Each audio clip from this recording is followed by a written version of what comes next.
ನಮಸ್ಕಾರ ರಿವ್ಯೂ ಚಾನೆಲ್ಗೆ ಸ್ವಾಗತ. ನಾನು ಸೌಖ್ಯ ಗಾಂವ್ಕರ್. ವಕ್ಫ್ ಬಿಲ್ ಲೋಕಸಭೆಯಲ್ಲಿ ಪಾಸ್ ಆಗಿದ್ದಾಯಿತು. ರಾಜ್ಯಸಭೆಯಲ್ಲೂ ಮಂಡನೆಯಾಗಿ ಬಹಳ ಹೀಟೆಡ್ ಆರ್ಗ್ಯುಮೆಂಟ್ ಆಗ್ತಾ ಇದೆ. ಯಾವ ರೀತಿ ಬಿಸಿ ಏರಿದೆ ಅನ್ನೋದನ್ನು ನೋಡ್ತಾ ಇದ್ದೀವಿ. ಈ ಹೊತ್ತಲ್ಲಿ ಕರ್ನಾಟಕದಲ್ಲಿ ವಕ್ಫ್ ಕಬಳಿಸಿದವರು ಯಾರ್ಯಾರು ಅಂತ ಲಿಸ್ಟ್ ಇಟ್ಟ ಮೋದಿ ಟೀಮ್.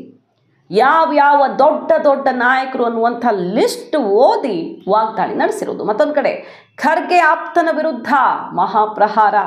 ಖರ್ಗೆ ಅವರ ವಿಚಾರದಲ್ಲಿ ಕೋಲಾಹಲ ಏನಾಗ್ತಾ ಇದೆ? ಹಾಗಾದರೆ ವಕ್ಫ್ ವಿಚಾರ ಕರ್ನಾಟಕಕ್ಕೆ ದೊಡ್ಡ ಮಟ್ಟದಲ್ಲಿ ಲಿಂಕ್ ಆಗ್ತಿದೆ. ಯಾಕಂದರೆ ವಕ್ಫ್ ಆಸ್ತಿ ಇವತ್ತು ಸಿಕ್ಕಾಪಟ್ಟೆ ಇದೆಯಲ್ಲ, ಮೂರನೆಯ ಅತಿ ದೊಡ್ಡ ಆಸ್ತಿ ಹೊಂದಿರುವಂಥದ್ದು ಸಂಸ್ಥೆ ಪ್ರೈವೇಟಲ್ಲಿ. ಅದೂ ಕೂಡ ಈಗ ರೈಲ್ವೆ ಅಥವಾ ಬೇರೆ ಯಾವುದೋ ಪಬ್ಲಿಕ್ ಸೆಕ್ಟರ್ ಆದರೆ ಬೇರೆ ರೀತಿ. ಇಷ್ಟು ದೊಡ್ಡ ಪ್ರಮಾಣದಲ್ಲಿ ಕರ್ನಾಟಕದಲ್ಲಿ ವಕ್ಫ್ ಆಸ್ತಿ ದೊಡ್ಡ ಪಾಲಿದೆ, ಟಾಪ್ ಲಿಸ್ಟಲ್ಲಿದೆ. ಹಾಗಾಗಿ ಕರ್ನಾಟಕದ ವಿಚಾರ ಹೆಚ್ಚು ಪ್ರಸ್ತಾಪ ಆಗ್ತಿದೆ. ಈ ಹೊತ್ತಲ್ಲಿ ಕರ್ನಾಟಕದಲ್ಲಿ ಯಾವ್ಯಾವ ದೊಡ್ಡ ನಾಯಕರು ಈ ವಕ್ಫ್ ಆಸ್ತಿಯನ್ನು ಕಬಳಿಸಿದ್ದಾರೆ? ಹೆಸರಿಗೆ ಮುಸಲ್ಮಾನ್ ಓಲೈಕೆ, ಅವರ ಹಿತರಕ್ಷಣೆ, ಅವ್ರಿಗಾಗಿಯೇ ಮತ್ತೊಂದು ಮಗದೊಂದು, ಅದರ ಅಸಲಿಗೆ ಇವರೇ ಕಬಳಿಸಿದ್ದಾರೆ ಅಂತ ವಾಗ್ದಾಳಿ ನಡೆಸಿದ್ದು. ಆ ಲಿಸ್ಟನ್ನು ಓದ್ತಾರೆ ಬಿಜೆಪಿಯ MP. ಎಸ್ ವೀಕ್ಷಕರೇ, ಒನ್ ಬೈ ಒನ್ ನೋಡ್ತಾ ಹೋಗೋಣ ಇದೆಲ್ಲವನ್ನ. ಮೊದಲಿದಾಗಿ ಅನುರಾಗ್ ಠಾಕೂರ್ ಅವರು ಖರ್ಗೆ ಅವರ ಹೆಸರೇ ಹೇಳಿಬಿಟ್ರು, ವಕ್ಫ್ ಆಸ್ತಿ ಕಬಳಿಸಿದ್ದಾರೆ ಅಂತ. ಅದಕ್ಕೆ ಗುಡುಗು ಸಿಡಿಲು, ಯಾವ ರೀತಿ ಆಕ್ರೋಶ ವ್ಯಕ್ತವಾಯಿತು. ಕಾಂಗ್ರೆಸ್ ಸಿಡಿದ್ದೇ ಇತ್ತು ಖರ್ಗೆ ಅವರ ಹೆಸರು ಹೇಳ್ತಾ ಇದ್ದಾಗೆ.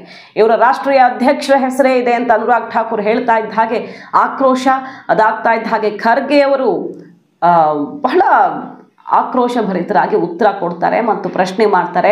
ಇಷ್ಟು ಸುದೀರ್ಘ 6 ದಶಕಗಳ ರಾಜಕೀಯ ಜೀವನದಲ್ಲಿ ಇಂಥದ್ದೊಂದು ಕೆಟ್ಟ ಅಪವಾದವನ್ನು ಹೊರಿಸೋ ಪ್ರಯತ್ನ ಮಾಡಿದ್ರಿ, ಸಾಕ್ಷಿ ಇದ್ರೆ ಕೊಡಿ, ದಾಖಲೆ ಇದ್ರೆ ಕೊಡಿ ಅಂತ ಗುಡುಗಿ ಅನುರಾಗ್ ಠಾಕೂರ್ ಕ್ಷಮೆ ಕೇಳಬೇಕು, ಇಲ್ಲ ಲೀಡರ್ ಆಫ್ ದಿ ಹೌಸ್ ಕ್ಷಮೆ ಕೇಳಬೇಕು, ರಾಜೀನಾಮೆ ಕೊಟ್ಟು ಹೋಗಲಿ. ಅನುರಾಗ್ ಠಾಕೂರ್ ಸಾಬೀತು ಮಾಡೋದುವಲ್ಲಿ ಯಶಸ್ವಿಯಾಗಿಲ್ಲ ಅಂದರೆ ಅವರು ಇಲ್ಲಿರೋದಕ್ಕೆ ಅರ್ಹರಲ್ಲ ಅನ್ನೋ ರೀತಿಯಲ್ಲಿ ಪ್ರಹಾರ ನಡೆಸಿದ್ರು ಖರ್ಗೆ ಅವರು. ಖರ್ಗೆ ವಿಚಾರದಲ್ಲಿ ಹೇಳಿದ್ದು ಸರಿಯಲ್ಲ, ಯಾಕಂದರೆ ಅದು ಇನ್ನೂ ಇನ್ವೆಸ್ಟಿಗೇಷನ್ನು, ಸಾಬೀತು, ಸಾಕ್ಷಿ ಅಂತ ಇಲ್ವಲ್ಲ, ಅವ್ರ ಹೆಸರು ಬಂದಿದೆ ಅಂತ ತಗೋತಾರೆ ಅವರು.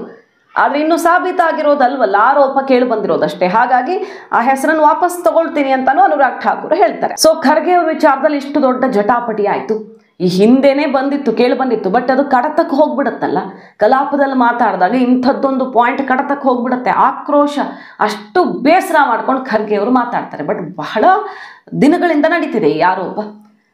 ಮಾಣಿಪಾಡಿ ರಿಪೋರ್ಟು, JPCಯಲ್ಲಿ ಆ ಪ್ರೆಸೆಂಟೇಷನ್ ಮಾಡುವಾಗೇ ವಿಷಯ ಬಂದು, ಆರೋಪ ಬಂದು ಸಭಾತ್ಯಾಗ ಮಾಡಿ ಎದ್ದು ನಡೆದಿದ್ರು, ಆಕ್ರೋಶ ವ್ಯಕ್ತವಾಗಿತ್ತು ಇದೇ ರೀತಿಯಲ್ಲಿ. ಹಾಗೆ BJPಯ ಕರ್ನಾಟಕ MPಗಳೆಲ್ಲ ನೇರ ಆರೋಪ ಮಾಡಿದ್ದನ್ನು ಕೂಡ ಗಮನಿಸಿದ್ವಿ ನಾವು. ಹೌದೌದು, ಇದೆ, ಖಂಡಿತ ಇದೆ, ಅವರು ದೊಡ್ಡ ಮಟ್ಟದಲ್ಲಿ ಕಬಳಿಸಿದ್ದಾರೆ, ವಕ್ಫ್ ಭೂಮಿ ಹೆಸರಲ್ಲಿ ಅನ್ಯಾಯ ಮಾಡಿದ್ದಾರೆ, ಮುಸಲ್ಮಾನರಿಗೆ ಸೇರಬೇಕಾಗಿದ್ದನ್ನು ಅಂತ ಆರೋಪ ಮಾಡಿದ್ರು. ಈಗ ಅದು ಸೆಷನ್ನಲ್ಲೂ ಪ್ರಸ್ತಾಪ ಆಗಿ ಅನುರಾಗ್ ಠಾಕೂರ್ ಅವರು ಹೇಳಿ ಆಮೇಲೆ ಆಯಿತು ವಾಪಸ್ ತಗೊಳ್ತೀನಿ ಅನ್ನೋ ರೀತಿಯಲ್ಲಿ ತಗೊಳ್ತಾರೆ. ಆದರೆ ಅಸಲಿಗೆ ಮುಂದೆ ಏನಾಗುತ್ತೆ ಅಂತ ಗೊತ್ತಿದ್ದುಕೊಂಡೇ ಅನುರಾಗ್ ಠಾಕೂರ್ ಅವರು ಈ ವಿಚಾರ ಕಲಾಪದಲ್ಲಿ ಇಡಲೇಬೇಕು ಅಂತ ಇಟ್ರ ಅನ್ನೋದು ಒಂದು ಗಮನ ಸೆಳೀತಿದೆ. ಮತ್ತೊಂದು ಕಡೆ ಖರ್ಗೆ ಅವರ ಆಪ್ತ ವಲಯದಲ್ಲಿ ಗುರುತಿಸ್ಕೊಂಡಿರುವ ಕರ್ನಾಟಕದಿಂದಲೇ ಆಯ್ಕೆಯಾಗಿರೋ ರಾಜ್ಯಸಭಾ MP ನಾಸಿರ್ ಹುಸೇನ್ ವಿಷಯದಲ್ಲಿ ಇವತ್ತು BJP ಪ್ರಹಾರ ಮಾಡಿದೆ ಅವ್ರ ವಿರುದ್ಧ. ನಾಸಿರ್ ಹುಸೇನ್ ಅವರು ಹೇಳ್ತಾ ಹೋಗ್ತಾರೆ, ಈಗ ಯಾಕೆ ಸಡನ್ ಆಗಿ ನೆನಪು ಬಂತು BJPಗೆ, ಮೋದಿ ಸರ್ಕಾರಕ್ಕೆ? ಆಗ ಅಡ್ವಾಣಿ, ವಾಜಪೇಯಿ ಎಲ್ಲರಿದ್ದಾಗಲೇ ಪಾಸಾಗಿದ್ದು, ಈ ತಿದ್ದುಪಡಿಗಳನ್ನೆಲ್ಲ ಮಾಡ್ಕೊಂಡು ಬಂದಿದ್ದು, ಈ ಬಿಲ್ಲೆಲ್ಲ ವಕ್ಫ್ ವಿಚಾರದಲ್ಲಿ ವಕ್ಫ್ಗೆ ಬಲ ಕೊಡುವಂಥ ಬಿಲ್ಗಳೆಲ್ಲ ಪಾಸಾಗಿದ್ದು ಯಾವಾಗ? ಅವ್ರದ್ದೆಲ್ಲ ಒಪ್ಪಿಗೆ ಮೇರೆನೇ ಪಾಸಾಗಿದ್ದಾಗಿತ್ತು. ಆಗ ಗೊತ್ತಿರಲಿಲ್ವಾ BJPಗೆ? ಆಯಿತು ಮೋದಿ ಸರ್ಕಾರ ಬಂದು ಈಗ 11ನೇ ವರ್ಷ, 10 ವರ್ಷಗಳಲ್ಲಿ ಅದ್ರ ಬಗ್ಗೆ ನೆನಪೇ ಇರಲಿಲ್ವಾ? ಈಗ ಯಾಕೆ ಸಡನ್ ಆಗಿ ಕೈಗೆತ್ಕೊಂಡ್ರು? ಹಾಗಾಗಿ ಇದು ಮುಸಲ್ಮಾನರಿಗೆ ಅನ್ಯಾಯ ಮಾಡೋದಕ್ಕೆ ಅಂತಲೇ ತರೋಕೆ ಹೊರಟಿರೋದು ಅಂತ ದಾಳಿ ನಡೆಸ್ತಾ ಇರ್ತಾರೆ, ಅವರು ಮಾತಾಡ್ತಿರ್ತಾರೆ. ಆಗ ರಾಧಾ ಮೋಹನ್ ದಾಸ್ ಅಗರ್ವಾಲ್ ಅವರು ಕೆಲವು ಡಾಕ್ಯುಮೆಂಟ್ಸನ್ನು ನಾನು ಸಭಾಪತಿಗಳಿಗೆ ಕೊಟ್ಟಿದ್ದೀನಿ ಅಂದ್ಕೊಂಡು ಡಾಕ್ಯುಮೆಂಟ್ ಹಿಡ್ಕೊಂಡು ಮಾತಾಡೋಕ್ಕೆ ಶುರು ಮಾಡ್ತಾರೆ. ಯಾರ್ಯಾರು ಕರ್ನಾಟಕದಲ್ಲಿ ವಕ್ಫ್ ಆಸ್ತಿಯನ್ನು ಕಬಳಿಸಿದ್ದಾರೆ, JPCಗೂ ಈ ರಿಪೋರ್ಟ್ ಹೋಗಿದೆ, ನಾನು ಸಭಾಪತಿಗಳಿಗೂ ಈ ರಿಪೋರ್ಟನ್ನು ಮೊದಲೇ ಕಳಿಸ್ಕೊಟ್ಟು ಆ ಡಾಕ್ಯುಮೆಂಟನ್ನು ಇಟ್ಟು ಮಾತಾಡ್ತಿದ್ದೀನಿ ಅಂತ ಆಕ್ರೋಶದ ಸುರಿಮಳೆಗೈತಾರೆ. ನಾಸಿರ್ ಹುಸೇನ್ ಆಯ್ಕೆಯಾದಾಗ ಪಾಕಿಸ್ತಾನ ಜಿಂದಾಬಾದ್ ಘೋಷಣೆ ಮೊಳಗಿತ್ತು ಅನ್ನುವಂಥ ವಿಚಾರ ಎತ್ತುತ್ತಾ ಇದ್ದ ಹಾಗೆ ಮತ್ತೆ ಗದ್ದಲ ಜೋರಾಗುತ್ತೆ. ಅದಾದ್ಮೇಲೆ ಲಿಸ್ಟ್ ಇಡ್ತಾರೆ ಅಗರ್ವಾಲ್ ಅವರು, ಯಾರ್ಯಾರ ಹೆಸರಿದೆ ವಕ್ಫ್ ಭೂಮಿ ಕಬಳಿಸಿದ್ದು ಯಾರ್ಯಾರು ಅಂತ. ಇಷ್ಟುದ್ದ ಲಿಸ್ಟ್ ಹೇಳಿ ಈಗಿರುವ ಹಾಲಿಗಳು ಮಾಜಿಗಳು ಎಲ್ಲರ ಹೆಸರನ್ನು ಹೇಳಿ ಆಮೇಲೆ ಇನ್ನೂ ಒಬ್ಬರು ದೊಡ್ಡ ವ್ಯಕ್ತಿ ಹೆಸರು ಹೇಳಲ್ಲ, ಬಟ್ ಎಲ್ರಿಗೂ ಗೊತ್ತು ಹೆಸರು ಹೇಳಲ್ಲ ಬಿಡಿ, ನಾ ಅವ್ರಿಗೆ ಸದ್ಯಕ್ಕೆ ಇಲ್ಲೂ ಇಲ್ಲ, ನಾನು ಹೆಸರು ಹೇಳೋದಕ್ಕೆ ಹೋಗಲ್ಲ ಅಂದುಕೊಂಡೆ ಪರೋಕ್ಷವಾಗಿ ಯಾರ ಹೆಸರನ್ನು ಹೇಳಬೇಕಿತ್ತೋ ಹೇಳ್ತಾರೆ. यहाँ बोलने के पहले मैंने इस रिपोर्ट को ऑथेंटिकेट किया है, माननीय उपराष्ट्रपति महोदय के पास इसको लिख करके भेजा है। ये सांसद महोदय कर्नाटक के हैं, पाकिस्तान जिंदा वाले। एक शब्द भी इन्होंने इस रिपोर्ट के बारे में नहीं बोला। ये रिपोर्ट जेपीसी में प्रस्तुत हुई है और जेपीसी में प्रस्तुत हुई है तो यह ऑफिशियल डॉक्यूमेंट है। यह रिपोर्ट मैं पढ़ूंगा अध्यक्ष महोदय, यह मेरा अधिकार है। मैं आपको बताऊंगा कि कर्नाटक के अंदर किन किन नेताओं ने वक्फ की कितनी कितनी संपत्तियों पर कब्जा कर डाला है।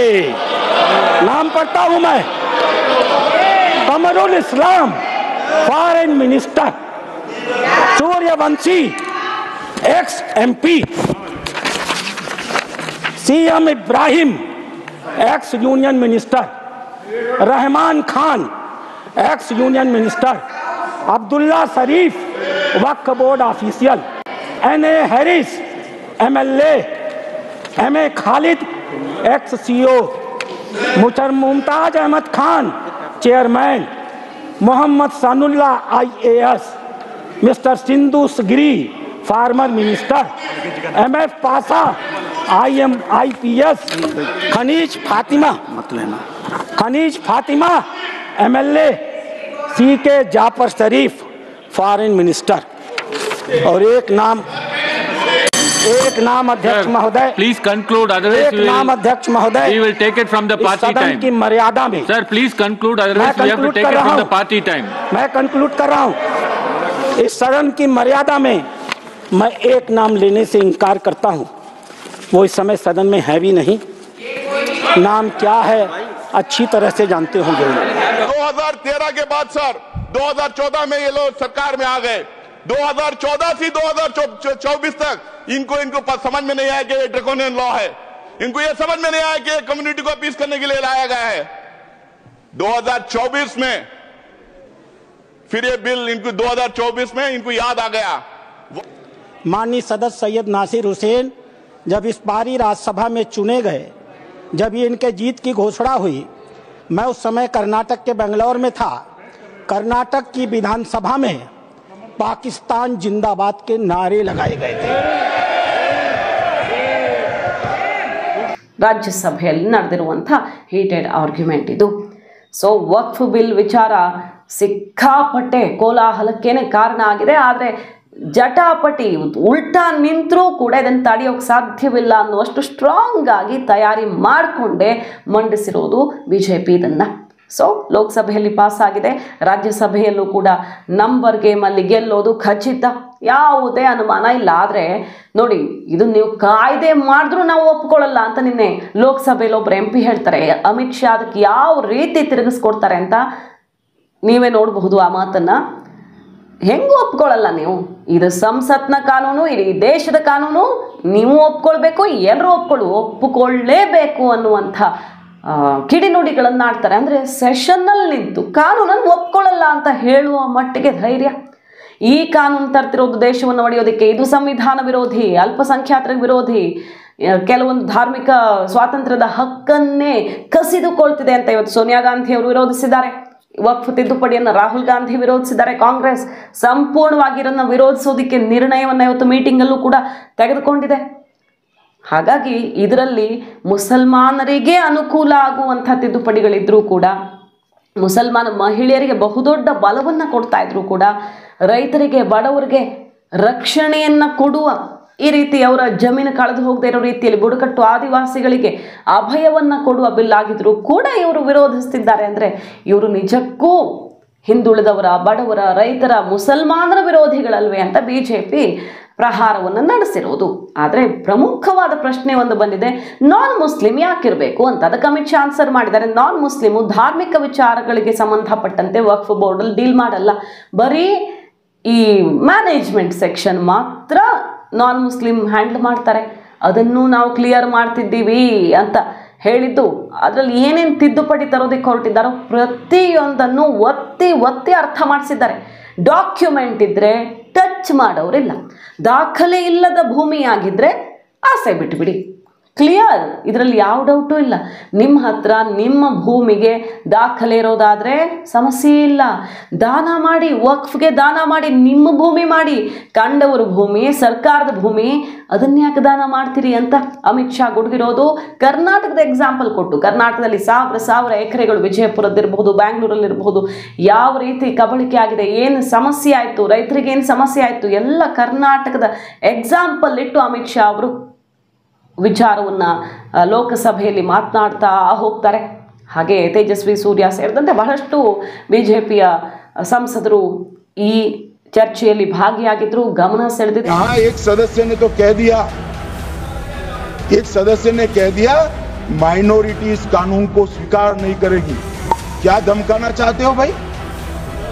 संसद का कानून है, सबको स्वीकार करना पड़ेगा। मैं इस्लामिक देशों का नाम पढ़ूंगा जहां वक्त का वजूद नहीं है, तुर्की में नहीं है, लीबिया में नहीं है, इजिप्ट में नहीं है, सूडान में नहीं है, लेबनान में नहीं है, सीरिया में नहीं है, जॉर्डन में नहीं है, तुनीसिया में नहीं है, इराक में नहीं है। फैसला मान्यवर कायदे की कोर्ट से बाहर कैसे हो सकता है? कोई भी फैसला हो, ये देश की अदालत वो फैसले तक रुचि नहीं रखेगी। नागरिक ग्रीवेंसेस लेकर कहां जाएंगे? जिसकी भूमि हड़प कर ली गई वो कहां जाएगा? ऐसा नहीं चलेगा। आपकी वोट बैंक के लिए आपने किया था, हम खारिज कर रहे हैं।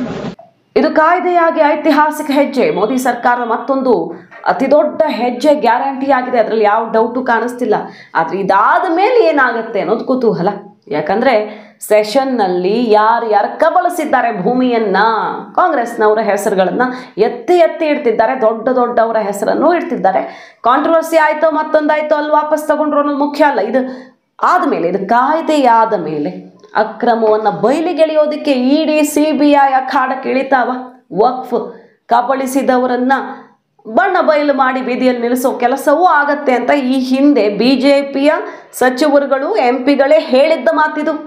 ಒಂದು, ರೈತರಿಗೆ ಬಡವರಿಗೆ ವಾಪಸ್ ಕೊಡ್ತೀವಿ. ಫಾರ್ ಎಕ್ಸಾಂಪಲ್, ಈಗ ವಕ್ಫ್ ಡಿಸ್ಪ್ಯೂಟ್ ಇರುವಂಥ ಲ್ಯಾಂಡ್ಗಳಿದ್ದಾವಲ್ಲ, ಡಾಕ್ಯುಮೆಂಟ್ ಇಲ್ಲದೆ ಇದ್ರೆ ಅದು ಖಂಡಿತ ವಕ್ಫ್ಗೆ ಸಿಗಲ್ಲ. ಅದು ರೈತರಿಗೆ ಬಡವರಿಗೆ ಸೇರಿದ್ರೆ ಅವ್ರಿಗೆ ವಾಪಸ್ಸು. ಕೇರಳದಲ್ಲಿ ಮುನಂಬಂ ವಿಚಾರ ಇರಬಹುದು, ತಮಿಳುನಾಡಲ್ಲಿ ಆ ಟೆಂಪಲ್ಲು ಒಂದು ಹಳ್ಳಿನೇ ಆಗಿರೋದು, ಹರಿಯಾಣದಲ್ಲಿ ಮುಸಲ್ಮಾನರು ಮಸೀದಿನೇ ಇಲ್ಲದ ಜಾಗದಲ್ಲಿ ವಕ್ಫ್ ಲ್ಯಾಂಡ್ ಬಂದಿರೋದು, ಕರ್ನಾಟಕದಲ್ಲಿ ವಿಜಯಪುರದಲ್ಲಿ ಸಿಕ್ಕಾಪಟ್ಟೆ, ಒಂದೆರಡಲ್ಲ ಸಿಕ್ಕಾಪಟ್ಟೆ. ಇಲ್ಲೆಲ್ಲ ಆಯಾ ಧರ್ಮಕ್ಕೆ ಟೆಂಪಲ್ಲೋ ಮಠನೋ ಬಡವರದ್ದೋ ರೈತರದ್ದೋ ಅವ್ರವ್ರಿಗೆ ವಾಪಸ್ ಸಿಗತ್ತೆ. ಡಾಕ್ಯುಮೆಂಟ್ ಯಾವ ಕಡೆ ಇದೆಯೋ ಆ ಕಡೆ ಆಗತ್ತೆ. ಒಂದು ಆ ಭಯ. ಎರಡನೇದಾಗಿ, ಇಲ್ಲಿ ವಕ್ಫ್ ಭೂಮಿ ಇಷ್ಟು ದೊಡ್ಡ ಆಸ್ತಿ ಇದೆ, ದೇಶದಲ್ಲಿ ಟಾಪ್ 3ಯಲ್ಲಿದೆ ವಕ್ಫ್ ಆಸ್ತಿ. ಇದು ಮುಸಲ್ಮಾನರ ಅನುಕೂಲಕ್ಕೇ ಸಿಗುವಂತಾಗತ್ತೆ, ಬಿಟ್ರೆ ಮುಸಲ್ಮಾನರ ಹೆಸರು ಹೇಳ್ಕೊಂಡು ಓಟ್ ಕೇಳೋರ ಜೇಬು ಸೇರಲ್ಲ ಅನ್ನೋದನ್ನು ಖಚಿತಪಡಿಸ್ತಾ ಇದ್ದಾರೆ. ಮಾಹಿತಿ ನಿಮ್ಗೆ ಇಷ್ಟ ಆಗಿದ್ರೆ ಮಿಸ್ ಮಾಡಿದ್ರೆ ನಮ್ಮ ಚಾನಲ್ನ ಸಬ್ಸ್ಕ್ರೈಬ್ ಮಾಡಿ, ನಿಮ್ಮ ಅಭಿಪ್ರಾಯ ಕಮೆಂಟ್ ಮಾಡಿ ತಿಳಿಸಿ. Thank you.